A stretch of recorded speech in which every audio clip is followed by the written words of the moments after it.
天下大事，分久必合，合久必分，这是一句中国人都很熟悉的话。要问为什么历史上中国能在分裂之后又重新回归统一，人们首先想到的会是地理环境。从地图上看，中国的西南有连绵的高原山地，东南是浩瀚无垠的大海，北方则是草原和荒漠，地理环境相对封闭。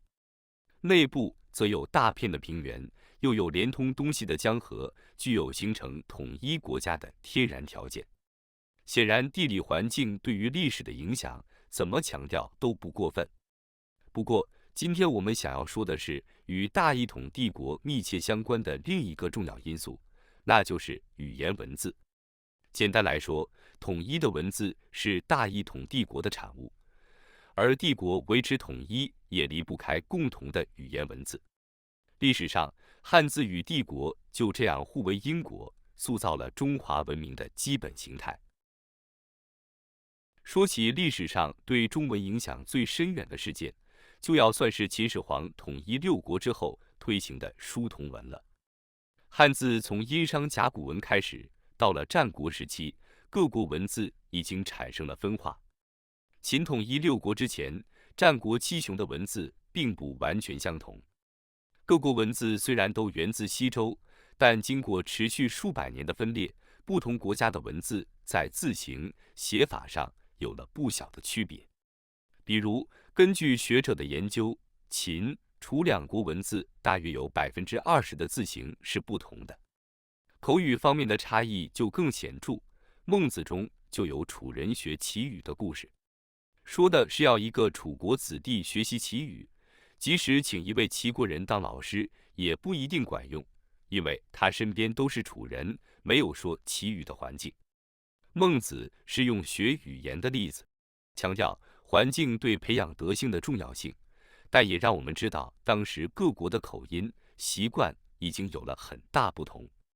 可以想象，如果诸侯分裂的状况持续下去，语言、文字之间的差异可能会越来越大。再过几百年，很可能会分化成同一语族下的不同语种，就像现在的西班牙语、意大利语那样。然而，秦统一六国终结了这个过程。秦始皇命令天下书同文，车同轨，以秦国文字为标准，停止使用各国的异体字。从这一刻起，汉字与帝国命运就联系在一起。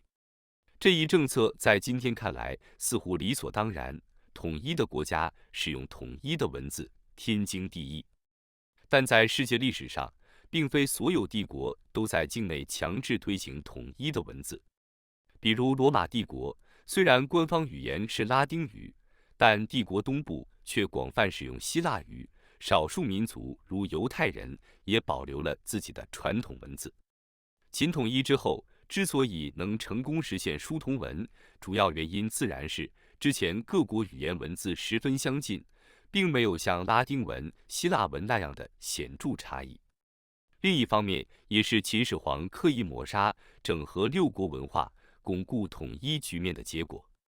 除了统一战争中造成的伤亡破坏之外，秦灭六国后，强迫幸存的六国贵族迁到咸阳，以便加强控制，削弱地方势力。此外，秦始皇还焚书坑儒，强迫收缴民间藏书，这无疑是在灭国之后对六国文化的又一次毁灭性打击。秦帝国20而亡，接着群雄逐鹿，楚汉争霸，持续的战乱让残存的文化进一步凋零。到了汉重新统一天下，原来的诸侯贵族所剩无几，各国的典籍文献百不存一。普通百姓虽然仍操着各国方言，但他们中的大部分根本不识字，自然也很难继承原有文化。面对这种破而后立的状况，汉代官方沿用秦制，推广汉字，自然不会遇到太大的阻力。于是，汉朝成为中国历史上第一个稳定的大一统帝国，我们的民族和文字因此得名。说到这里，又不得不提视频一开始说到的地理因素。春秋战国时代，儒家、法家、道家百家争鸣，日后成为中华文明内核的一系列重要思想都萌生于这个时期。不管是这内部动荡的500年，还是在秦灭六国统一天下的过程中，中原地区都没有受到外来民族的有力威胁。这显然也是因为周围的地理屏障成为天然的保护伞，让文明在成长初期没有遭受严重的外部冲击。最后，大规模战争的严重破坏和中央政府的强制措施，让帝国范围内推行统一文字最终成为现实。书同文对于大一统帝国的加持是显而易见的。首先，统一的文字提高了行政效率，让帝国自上而下的官僚体系成为可能。我们知道，官僚体系的运行严重依赖文书，如果各地有多种文字通行，传达文件指令就需要从一种语言翻译成另一种，这会大大降低行政效率，培养人才、政府运营的成本都会增加。语言不通，还会造成上级政府的命令无法有效传达到基层，而各地的民情也很难反映到中央政府。这样一来，中央政府就很难直接有效地对地方实施治理，地方也很容易形成各自为政的局面，以至于统一帝国名存实亡。秦始皇正是深知通用文字对于集权帝国的重要作用，所以才会在一统天下后强力推行书同文，确定了汉字的标准字形。汉字不同于字母文字，字义不依赖读音，让它方便地在整个帝国范围内传播，不会因为口音而产生曲解。有了统一文字，中央政府的指令就能毫无障碍地传递给千里之外的地方官员，实现对广阔疆域的管理和对基层一干到底的控制。秦建立的这种大一统中央集权的政治体制被后世王朝效仿，也就是秦制。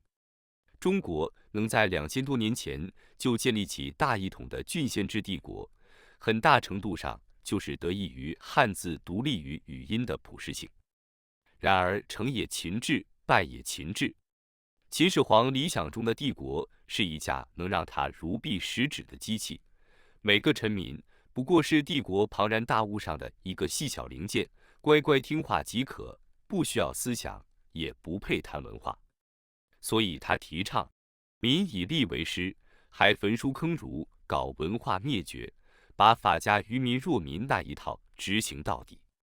这样的暴政当然不得人心，忍无可忍的百姓揭竿而起，秦帝国二世而亡。显然，只作为行政工具的文字是没有生命力的，更不可能产生认同感和凝聚力。这里就必须说到，汉字对于大一统帝国的另一重大作用，就是产生文化向心力。想要在中国这样疆域广阔的国家形成深厚的文化传统，长时间的文化积淀必不可少。说起文化积淀，那肯定是众人拾柴火焰高，体量决定一切。具有跨越空间的普适性的汉字就显示出巨大优势，因为不管口音如何南腔北调，各地以汉字为载体的文化成果都将汇入中华文明的大河之中。更厉害的是，这条大河还源远流长。老祖宗的东西再好，也需要新一代人的继承与发展，不然就只能是博物馆中的陈列品，虽然宣示着过往的辉煌，却终将会被岁月遗忘。而汉字不依赖读音的特点，又赋予了它在文化传承方面无与伦比的优越性。很多人可能没有留意，今天我们使用的普通话发音与上古汉语已经有了显著区别，但只要稍加学习，中学生也能熟练地阅读古文，并不会觉得特别吃力。相比之下，现代希腊人想要阅读古希腊语著作，需要投入学习的时间精力要大得多。比起容易随口语流变的表音文字，汉字的字形、字义都要稳定得多。这种跨越时间的稳定性极大地方便了文化继承，而深厚的文化传统又巩固了汉字的地位。经过两汉400年积累，汉文化已经在中原大地根深蒂固。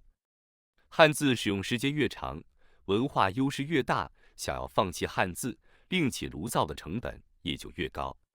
所以，从五胡乱华到隋唐南北归一，经过长达300年的分裂，最终的结果是胡族汉化，天下又重归统一。16国的动荡混乱，让入主中原的胡族统治者明白，想要建立长久的统一王朝，就离不开汉族士大夫的合作。中央集权帝国需要大量官僚参与行政，而另一方面，文人又渴望入仕为官，以安身立命。有了知识阶层的合作，依靠文书运行的官僚体系才能成为可能。地方官员和士绅作为文化领袖，各地百姓为其马首是瞻，又让帝国的统治在地方有了坚实的根基。可见，知识阶层参与政治，不仅为帝国治理提供了必要的技术，而且还为帝国统治的合法性提供了额外的支持，那就是自上而下的文化认同。有了广泛存在的文化认同，帝国统治成本就能大大降低。即使帝国一时陷入分裂，之后也会因为文化的向心力而重回统一。想要获得汉族士大夫的认可，就必须继承汉文化的道统。任何入主中原的外来者必须抛弃本民族语言，而改用汉字。正因如此，虽然李唐的统治阶层大多具有鲜卑血统，但今天我们仍然认为唐朝是不折不扣的中华正统。某种意义上说，讲中文、用汉字就是汉族的基本特征。民族认同就这样与文化认同、语言认同连结在一起。作为对比，西欧许多邻国在种族构成上差异并不显著，却因为口语的差异，逐渐形成独立的语言文字，最终发展为独立的民族认同。比如西班牙和葡萄牙，两国间没有明显的地理屏障，也没有人种的差异，甚至历史上两国曾经联合成为一个国家。然而，统一国家形成时，葡萄牙语和西班牙语已经完全分化。虽然两种语言的区别并不显著，却已成为各自民族认同的核心要素，最终在狭小的伊比利亚半岛上形成了2个独立民族国家。今天的西欧诸国并立，很大程度上也是因为语言文字的关系。相对的，使用汉字的地区就不容易因为口语的逐渐分化而形成新的民族认同，进而走向分裂。中国北方人可能完全听不懂一些南方方言，但却没有人怀疑双方使用的是同一种语言，自然也不妨碍共同的民族认知。汉字对于维持统一国家形态的影响力可见一斑。久而久之，大一统中央集权体制已经化作一种文化烙印，根植于中华文明的灵魂深处，成为天下观的一部分。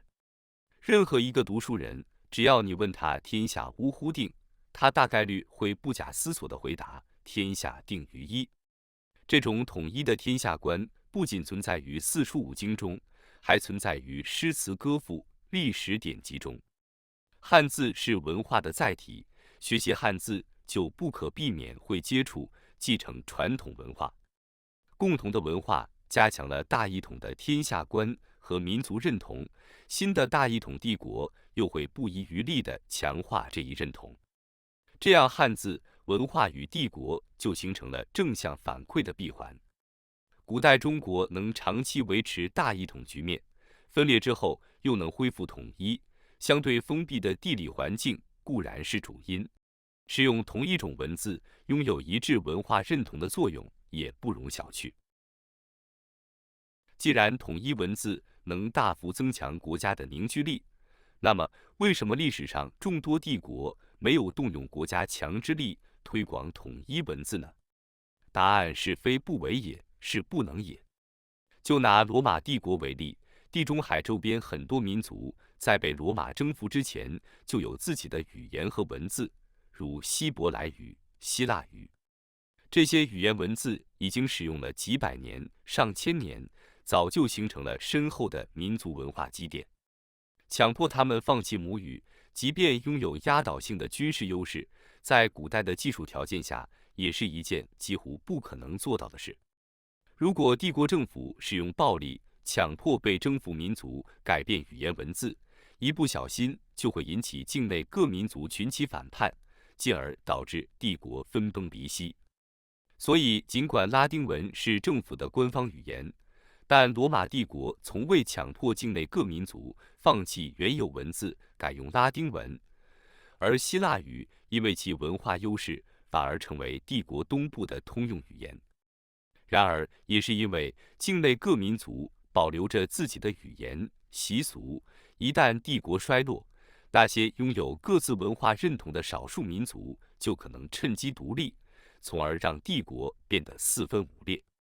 对比中国和西欧，西晋王朝和西罗马帝国都因为异族的崛起而灭亡。但不同的是，中国北方在经历近300年的动荡之后重新统一，而西欧则长期维持诸国并立的局面，即便有过短暂的统一，仍会很快陷入分裂。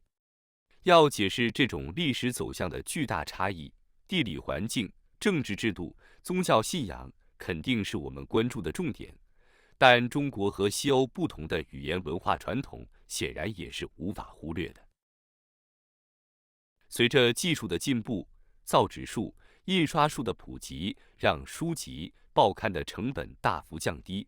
网络时代信息传播更广、更迅捷，一些不知名的小国也有机会将本民族文化传播到全世界。今天，就算秦始皇在世，恐怕也很难再强制推行统一文字，或用暴力抹杀他国文明。统一文字就能统一思想，统一思想就能一统天下。往昔帝国的经验，在当今高度信息化的世界已经显得不适用了。如果海峡一边已经拥抱了宪政民主，实现了自由平等的社会，而海峡另一边仍然信奉打天下、做天下的强盗逻辑，极尽阿谀之词，为帝国涂脂抹粉，哪怕使用的文字一模一样，两岸的人心也只会渐行渐远。如果今天政府当局还要继续效法帝国操纵意识形态的统治心术，就不得不建起网络防火墙，主动隔断与世界文明的交流。总结今天的视频，我们了解了汉字字义独立于语音，让它有了超越时间和空间的稳定性，成为大一统政权的标配。相对封闭的地理环境保护了萌芽状态的文明，而随着文化积累形成的优势，作为文化的载体，汉字的地位也就不可动摇。除了帮助帝国维持统一，汉字还对古代社会文化各方面产生了哪些深远影响呢？我们下一期视频接着聊。